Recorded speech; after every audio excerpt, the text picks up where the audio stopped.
Assalamualaikum warahmatullahi wabarakatuh. Selamat datang kepada siswa-siswi SMP Negeri 1 Padalarang kelas 7. Semoga kalian bisa mengikuti semua pembelajaran dan semua kegiatan di sekolah yang kalian inginkan. Hari ini Ibu akan menerangkan cara belajar efektif. Coba perhatikan apa yang akan Ibu sharekan pada kalian.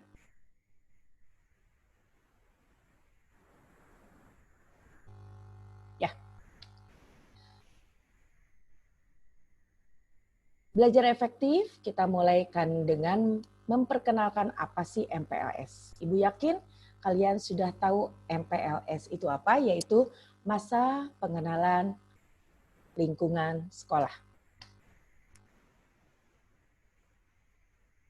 Ya, sebelum mulai Ibu perkenalkan dulu ya. Nama Ibu adalah Rika Kaniawati, tempat tanggal lahir dari Bandung ya. 27 April 1971. Ibu mengajar mata pelajaran matematika. Di saat ini Ibu menjabat sebagai Wakil Kepala Sekolah Bidang Kurikulum. Untuk apa sih kurikulum itu? Kegiatan kurikulum di situ adalah untuk mengurus kalian dalam masalah kegiatan belajar mengajar, ujian-ujian, penjadwalan, semua yang berhubungan dengan siswa SMP 1 Padalarang kelas 789. Ya. Riwayat pendidikan, Ibu pernah bersekolah waktu SD di SD Negeri Sabang Bandung, SMP Negeri 2 Bandung, SMA Negeri 14 Bandung, kemudian S1-nya adalah IKIP Bandung, jurusan matematika, dan S2-nya adalah STKIP Siliwangi Bandung, juga jurusan matematika. Ya. Oke. Ini adalah yang akan Ibu jelaskan pada kalian, yaitu cara belajar efektif. Nah, sebelum kita mulai, apa sih tips-tips cara belajar efektif itu? Kalian harus tahu dulu seperti apa sih pembelajaran di SMP Negeri 1 Padalarang. Kita belajar mulai dari hari Senin sampai hari Jumat. Ya. Kemudian ekstrakurikulernya tergantung ekstrakurikuler apa yang kalian ikuti, yaitu mulai dari Senin sampai Jumat sepulang sekolah, dan juga bisa di hari Sabtu dari pagi sampai sore. Waktu belajar kalian adalah jam 7 pagi-pagi sudah mulai dan tidak boleh ada yang terlambat sampai jam 14.10. Tapi kecuali hari Senin. Kenapa hari Senin harus mulai dari jam 6.40? Karena ada upacara dan harus dimulai di jam 7 tepat itu. Upacara harus segera dimulai, maka kalian harus mulai mempersiapkan berbaris pada waktu atau pukul 6.40. Nah, ada kegiatan-kegiatan yang disebut pembiasaan di SMP 1 Padalarang. Ternyata kegiatan pembiasaan di SMP 1 Padalarang ada di setiap hari. Yaitu di hari Senin kalian wajib upacara. Di hari Selasa kalian melakukan selasih atau selasa bersih. Kemudian di hari Rabu, penumbuhan budi pekerti. Seperti apa sih penumbuhan budi pekerti? Di situ nanti kalian untuk yang muslim mengaji, kemudian ada ceramah dari rekan-rekan kalian juga ada dari tim PPK untuk memberikan materi apa yang diperlukan pada saat itu. Kemudian hari Kamis itu literasi. Literasi itu di kelas masing-masing dan ditunggu oleh guru pada jam pertama. Dan di hari Jumat ada Jumat Barokah, di mana laki-laki sholat Jumat dan perempuan menyediakan makanan untuk yang sholat Jumat. bersama dengan wali kelas kalian dan dijadwal setiap hari Jumat. Nah, untuk kurikulum 2013 yaitu kurikulum yang digunakan di SMP 1 Padalarang itu ada yang harus dilakukan, yaitu kurikulum 2013 itu adalah wajib mengikuti kepramukaan. Ingat, ada kepramukaan, ada ekskul pramuka. Kepramukaan itu, pendidikan kepramukaan itu adalah wajib untuk setiap siswa. Tidak boleh tidak diikuti. Kalau ekskul pramuka itu boleh dilakukan atau boleh tidak. Kalau kalian memilih pramuka, maka kalian mengikuti kepramukaan dan juga mengikuti ekskul pramuka. Kemudian ujian-ujian yang harus diikuti selama kalian berada di SMP 1 Padalarang. Yaitu ada ulangan harian, ada nilai keterampilan. Itu keterampilan itu tidak hanya dilakukan oleh guru olahraga atau kesenian, bukan. Semua mata pelajaran wajib ada nilai keterampilan. Keterampilannya seperti apa? Itu tergantung guru masing-masing. Kemudian ada juga yang harus kalian lakukan semua atau diikuti, yaitu PTS, penilaian tengah semester, PAS, penilaian akhir semester, dan PAT, penilaian akhir tahun. Nah, sebelum nanti Ibu menerangkan tentang belajar efektif, ini kalian harus ingat dulu, karena tujuan kalian adalah naik kelas dengan nilai yang memuaskan. Apa sih syarat naik kelas? Nilai sikap harus minimal baik. Jika kalian pintar tapi nilai sikapnya C atau cukup, maka kalian tidak naik kelas. Kemudian wajib mengikuti kepramukaan. Kemudian nilai di bawah KKM. Apa itu KKM? KKM adalah kriteria ketuntasan minimal. Kalian hanya boleh di bawah KKM-nya itu hanya 2 mata pelajaran saja. Jika kalian mendapatkan 3 mata pelajaran, maka kalian tidak naik kelas. Kemudian ketidakhadiran tidak boleh lebih dari 10%. Ya. Ingat ini untuk kalian lakukan ketika kalian misalnya nilainya jelek, cepat hubungi gurunya untuk mengikuti remedial. Kemudian tidak boleh alpa, apalagi tidak ada surat izin tapi tidak ada surat, maka itu akan disebut alpa. Ya, kalau sakit harus ada surat dokter. Nah, kita mulai dengan belajar efektif. Untuk mencapai belajar yang efektif itu harus dilakukan dengan baik dan benar. Kemudian tipsnya gimana sih agar belajar yang baik dan benar itu seperti apa? Ada 30 yang akan Ibu terangkan di sini. Yang pertama adalah belajar kelompok. Jadi tips belajar yang baik adalah belajar kelompok biar ilmunya bisa berbagi. Jika kalian mempunyai ilmu lebih, dapat menerangkan kepada yang belum mengerti. Jika kalian memang belum mengerti, bisa ditanyakan pada yang lebih tinggi ilmunya. Yang kedua, selanjutnya adalah rajin membuat catatan intisari pelajaran. Yang seperti apa sih? Jadi kalau sudah belajar, dibuka lagi, kemudian catat poin-poin pentingnya apa yang telah kalian pelajari. Kemudian membuat perencanaan yang baik. Kalau besok mau sekolah, besok mau ada pelajaran matematika, bahasa Indonesia, coba dilihat lagi apa yang akan dipelajari di hari besok. Jadi ketika guru menerangkan, kalian sudah punya ilmu, walaupun sedikit, walaupun tidak mengerti, kalian sudah punya ilmunya. Ketika guru menerangkan, kalian sudah ada di otak, oh yang ini yang saya pelajari di malam hari. Ya. Disiplin dalam belajar menjadi aktif bertanya dan ditanya. Yang pertama dulu disiplin dalam belajar ya. Disiplin dalam belajar ya, teranglah. Di situ kalian harus disiplin. Jangan hanya belajar ketika ada PR. Dan aktif bertanya dan ditanya. Bertanya dan ditanya pada siapa sih? Pada teman, pada guru. Pokoknya kalian aktif untuk bertanya dan mau untuk ditanya. Belajar dengan serius dan tekun. Mungkin kalian udah tahu ya, itu yang namanya belajar kalau sambil main-main tidak akan bisa dimengerti. Hindari belajar berlebihan. Tidak baik itu belajar besok ulangan, maka hari ini belajar sampai 3 jam, itu makna yang diambilnya malahan jadi sedikit.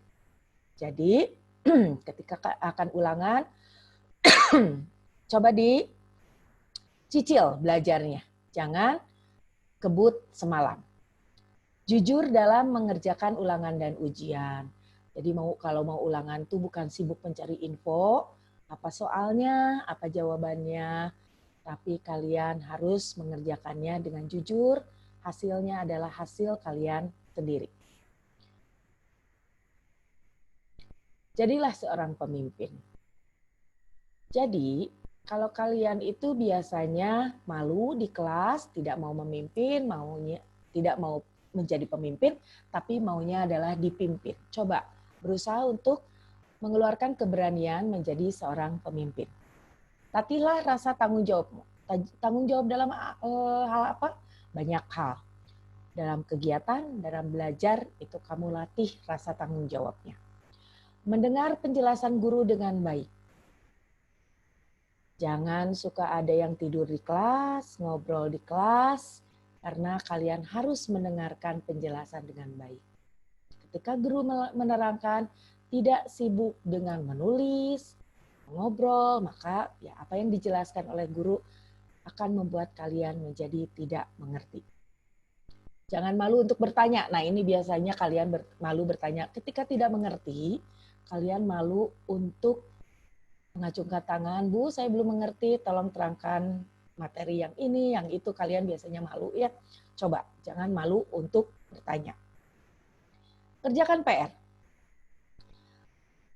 Masalah kalian adalah jika menemukan soal yang sulit, PR yang sulit, kalian langsung berhenti dan berkata bahwa tidak mengerti, belum mengerjakan karena susah, padahal kemauan guru adalah kalian mengerjakan PR. Bukan masalah benar dan salahnya, tapi kalian sudah mencoba sejauh mana kalian bisa mengerjakan soal.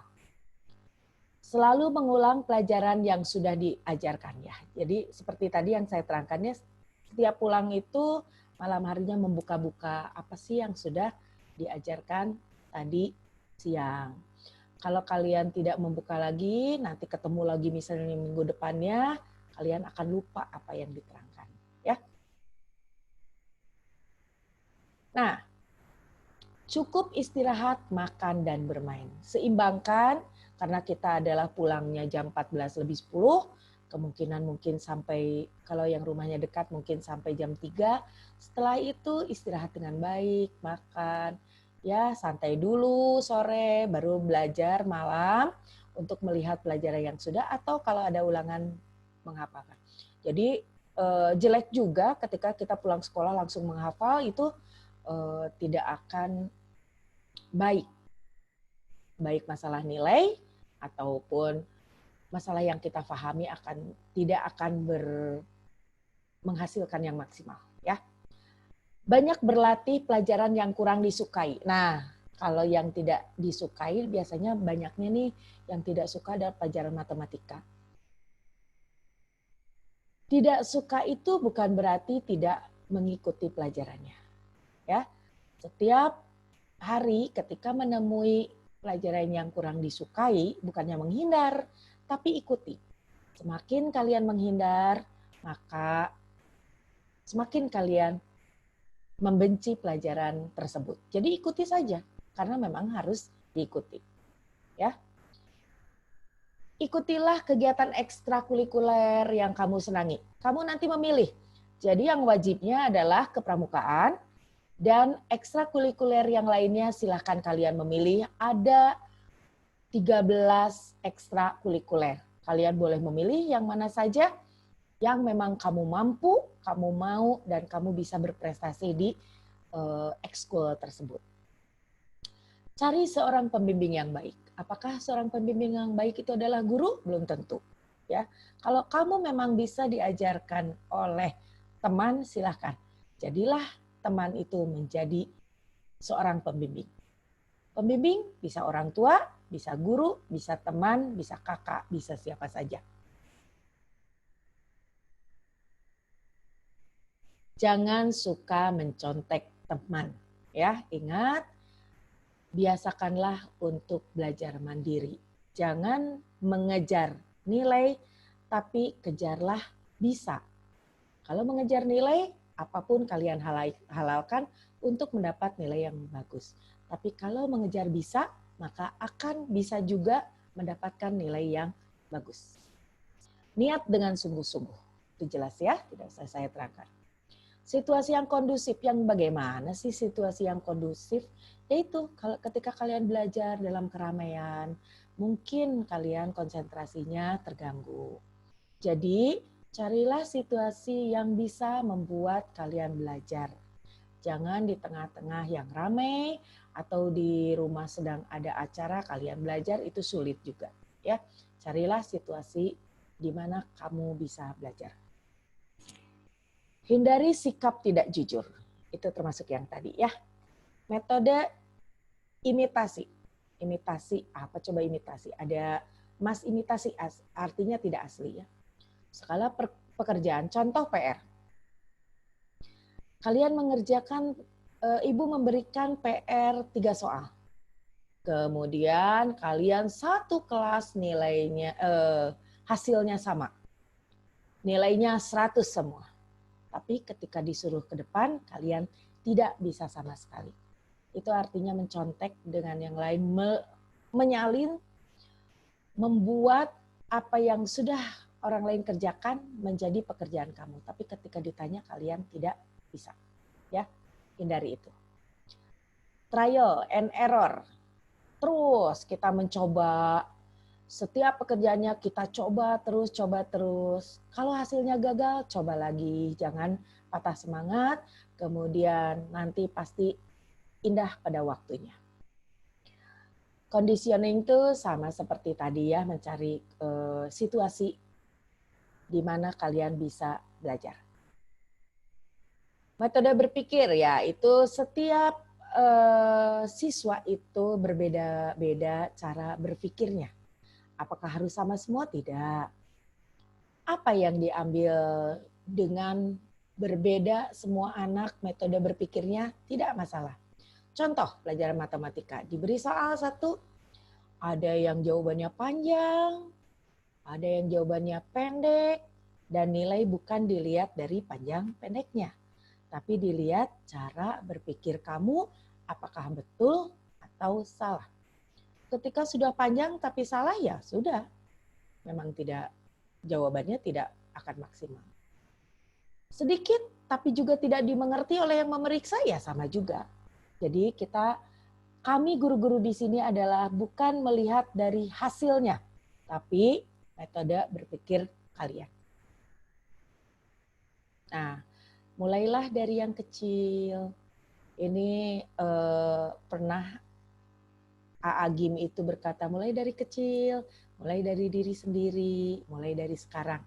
Yaitu harus kita terapkan ya. Sering-seringlah berlatih. Sering-seringlah kalian berlatih, jangan kalau sudah nyampe rumah, sudah. Tidak ada PR, tidur. Nah, kalau ini sering berlatih, walaupun tidak ada PR, sering melihat pelajaran yang sebelumnya. Fokus, biasanya yang kalian punya masalah, tidak fokus dalam belajar. Ya, fokus setiap datang ke sekolah, fokus untuk belajar, bukan untuk bermain. Mohon bimbingannya, artinya kita selalu berdoa ya. Menggunakan media dan sumber-sumber yang relevan. Sebetulnya media dari mana sih? Apakah selalu buku paket saja? Tidak. Buku yang lain bisa, apalagi sekarang mulai dari internet. Kita mencari sesuatu yang kita tidak bisa aja bisa dari internet. Itu bisa kalian lakukan, ya. Menggunakan media itu terserah kalian. Tapi gunakanlah media yang benar. Nah, semua itu sudah Ibu terangkan tentang tips belajar efektif. Ini ada pertanyaan yang kalau di kelas mungkin akan dijawab oleh kalian, tapi di sini adalah, adakah orang yang bodoh? Jelas, di dunia ini tidak ada orang yang bodoh. Ada juga orang yang malas.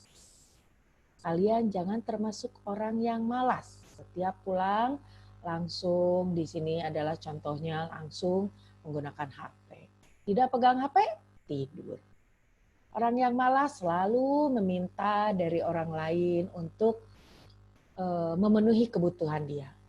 Atau ketika belajar, ngantuk, tapi ketika main HP, kalian semangat. Setiap ada pelajaran yang kalian tidak suka, ngantuk, pelajaran olahraga senang karena belajarnya di luar ya. Coba biasakan adalah kalian berpikir bahwa saya bisa seluruh mata pelajaran. Bukan memilih mata pelajaran apa yang saya suka, tapi kalian harus bisa. Ya. Nah, itu yang Ibu terangkan tentang cara belajar efektif. Semua itu Ibu jelaskan untuk apa? Sebetulnya kalian semua sudah tahu bagaimana itu belajar efektif.